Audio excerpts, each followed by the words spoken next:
दोस्तों, ताजमहल को लेकर ऐसी कई कहानियां हैं जिसे सुनकर आप दंग रह जाएंगे। कहा जाता है कि जब इस शानदार स्मारक का निर्माण हो रहा था तो शाहजहां और मजदूरों के बीच मतभेद हो गए थे। मजदूर इतने नाराज हुए कि उन्होंने इस इमारत में जानबूझकर एक छोटी सी खामी छोड़ दी ताकि ये इंसानी मेहनत की याद हमेशा बनी रहे। इतना ही नहीं, हिंदू धर्म के कुछ लोगों का मानना है कि ये इमारत पहले तेजो महालय नामक एक प्राचीन शिव मंदिर थी, जिसे बाद में शाहजहां ने ताजमहल के रूप में बदलवा दिया। हालांकि इस पर इतिहासकारों के मत अलग अलग हैं। अब बात करते हैं इसकी सबसे बड़ी हैरानी की। यमुना नदी के किनारे बनी ये इमारत करीब 400 साल पुरानी है, फिर भी इसकी नींव आज तक हिली नहीं। आखिर ऐसा कैसे संभव है? यही है ताजमहल का असली रहस्य। माना जाता है कि जनवरी 1632 में इसका निर्माण कार्य शुरू हुआ और 1653 में यह पूरी तरह तैयार हुआ। उस समय शाहजहां ने लगभग 400 करोड़ रुपए खर्च किए थे। इतना धन कि उनका राजकोष लगभग खाली हो गया। करीब 20,000 कारीगरों और मजदूरों ने लगातार 21 साल तक दिन रात मेहनत की, तब जाकर ये बेमिसाल इमारत आकार ले सकी। पुरातत्व विशेषज्ञों का कहना है कि ताजमहल जितना ऊंचा है उतनी ही गहराई में उसकी नींव भी बनी है। कहा जाता है कि इसके नीचे कई गुप्त कमरे और सुरंगें हैं जो कभी शाहजहां को आगरा किले से सीधे बाहर निकलने का रास्ता प्रदान करती थीं। ताजमहल से जुड़े रहस्यों की चर्चा सदियों से होती आई है। कहा जाता है कि इस भव्य स्मारक के नीचे बने तहखाने और गुप्त रास्ते शाहजहां के समय से ही बंद कर दिए गए थे।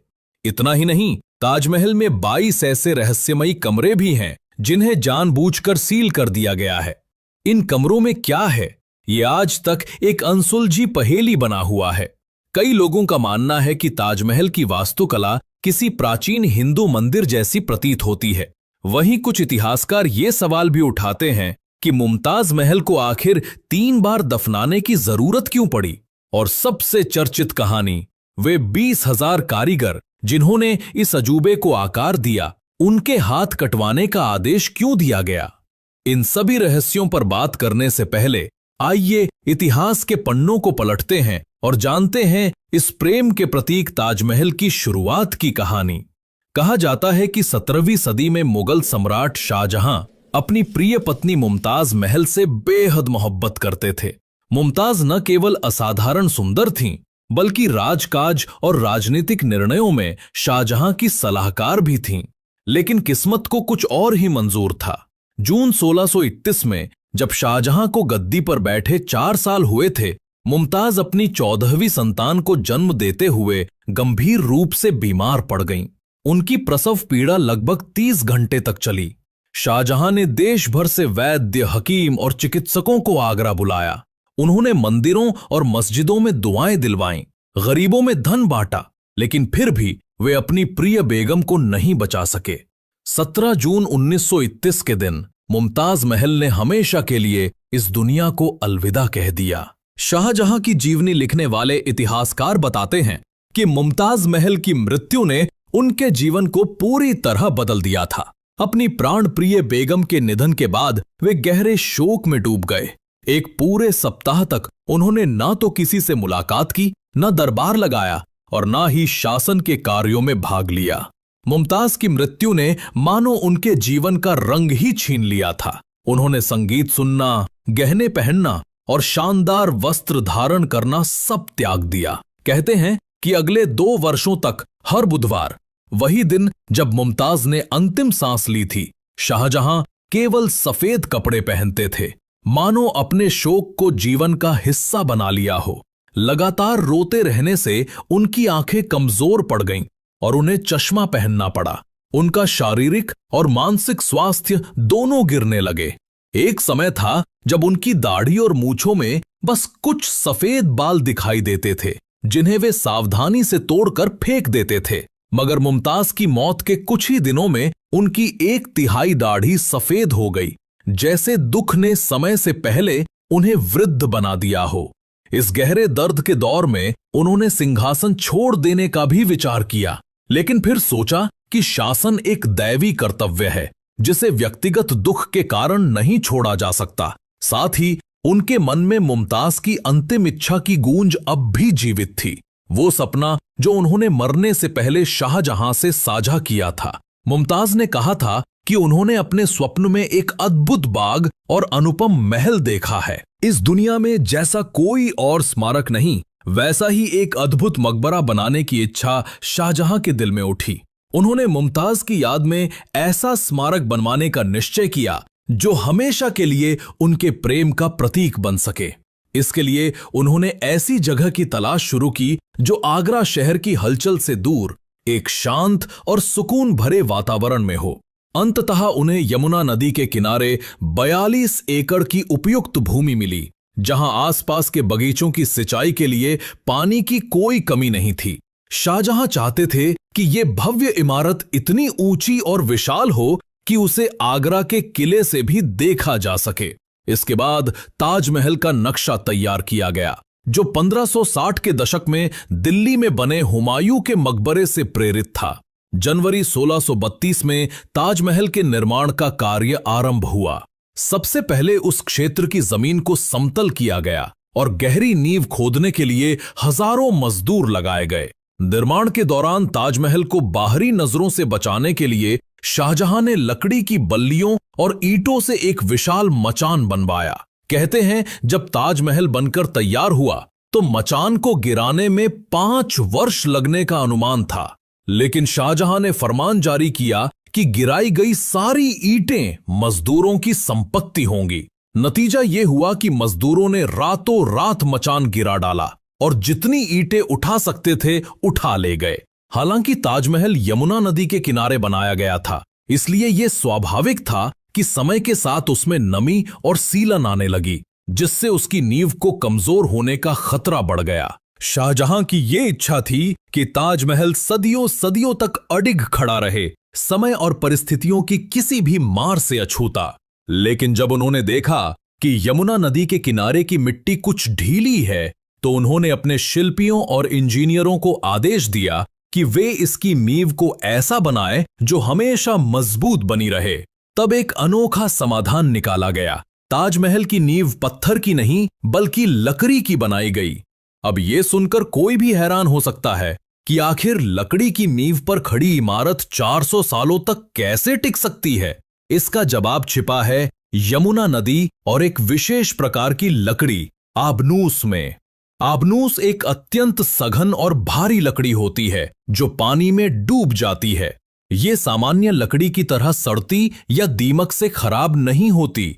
इसकी सबसे खास बात यह है कि अगर इसमें लगातार 30-40% नमी बनी रहे तो ये वर्षों तक बिना क्षतिग्रस्त हुए ठोस बनी रहती है।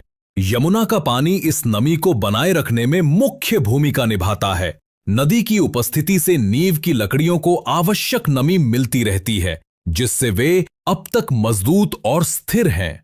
यही कारण है कि ताजमहल की नींव आज भी चट्टान जैसी ठोस है। हालांकि पुरातत्वविदों को चिंता है कि यदि भविष्य में यमुना का जलस्तर लगातार घटता रहा या नदी सूख गई तो लकड़ियों को मिलने वाली नमी कम हो जाएगी, जिससे नींव कमजोर पड़ सकती है। इसी वजह से यमुना नदी के संरक्षण के लिए कई योजनाएं चलाई जा रही हैं।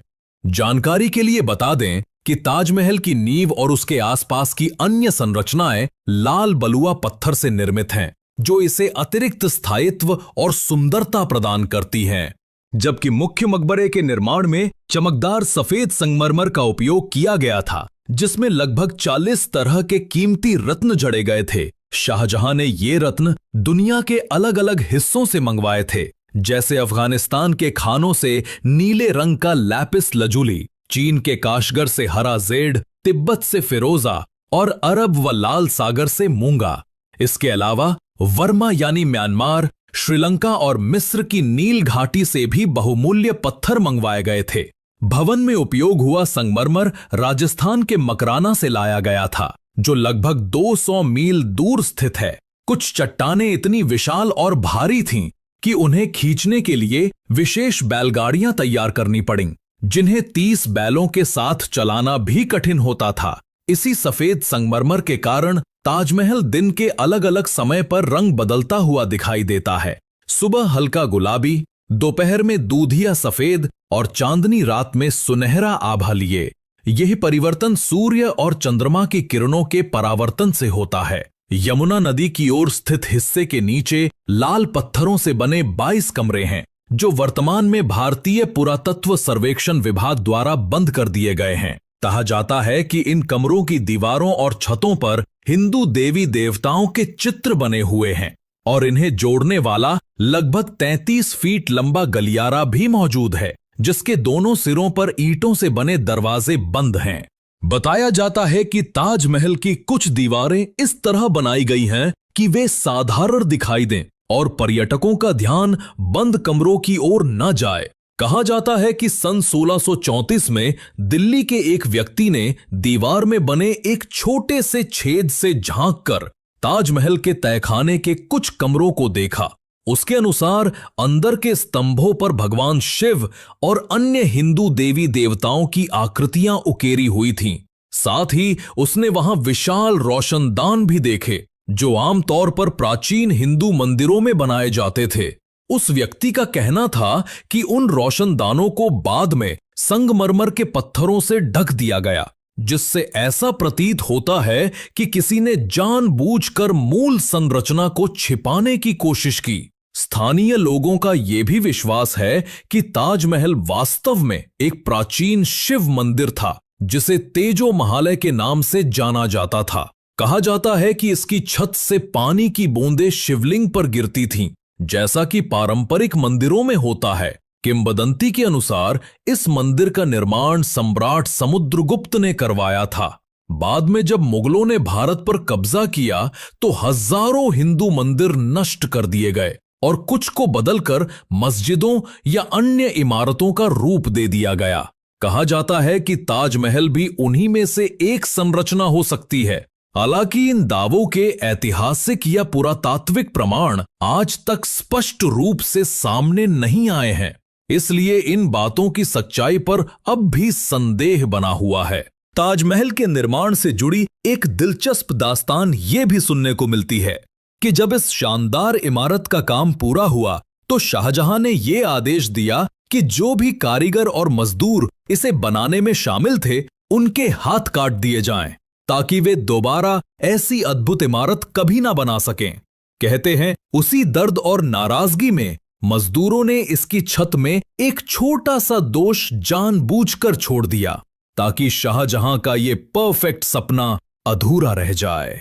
कुछ इतिहासकारों का यह भी मानना है कि शाहजहां मुमताज के लिए सफेद ताजमहल बनवाने के बाद अपने लिए काले संगमरमर से एक काला ताजमहल बनवाना चाहते थे, मगर किस्मत को कुछ और ही मंजूर था।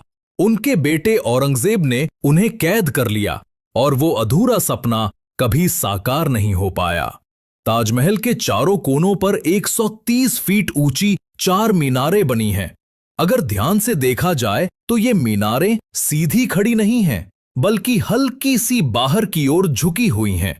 इसका उद्देश्य बेहद वैज्ञानिक है, ताकि अगर कभी भूकंप आए तो ये मीनारें मुख्य गुंबद पर गिरने की बजाय बाहर की दिशा में ढह जाएं और मुख्य इमारत को कोई नुकसान न पहुंचे। ये दर्शाता है कि उस दौर की इंजीनियरिंग कितनी अद्भुत थी। इतिहासकार बताते हैं कि मुमताज महल को एक नहीं बल्कि 3 बार दफनाया गया था। पहली बार उन्हें बुरहानपुर में तापी नदी के किनारे एक बाग में दफन किया गया था। लगभग 6 महीने बाद उनके पार्थिव शरीर को 15 वर्षीय शहजादा शाह सूजा की निगरानी में आगरा लाया गया और यमुना नदी के किनारे अस्थायी रूप से दफनाया गया। अंततः जब ताजमहल का निर्माण पूरा हुआ तो मुमताज महल को उसी में अंतिम विश्राम दिया गया। आज ताजमहल न केवल भारत का गौरव है, बल्कि इसे दुनिया के 7 अजूबों में शामिल किया गया है। हर साल लगभग 70 से 80 लाख लोग दुनिया के कोने कोने से इस प्रेम के प्रतीक को देखने आते हैं और इसकी बेमिसाल खूबसूरती में खो जाते हैं। तो दोस्तों, अगर आपको ताजमहल की ये अनकही कहानी पसंद आई हो तो इस वीडियो को लाइक करें और चैनल को सब्सक्राइब करें और हमें कमेंट्स में बताइए कि क्या आप कभी ताजमहल देखने गए हैं या कब जाने का प्लान है?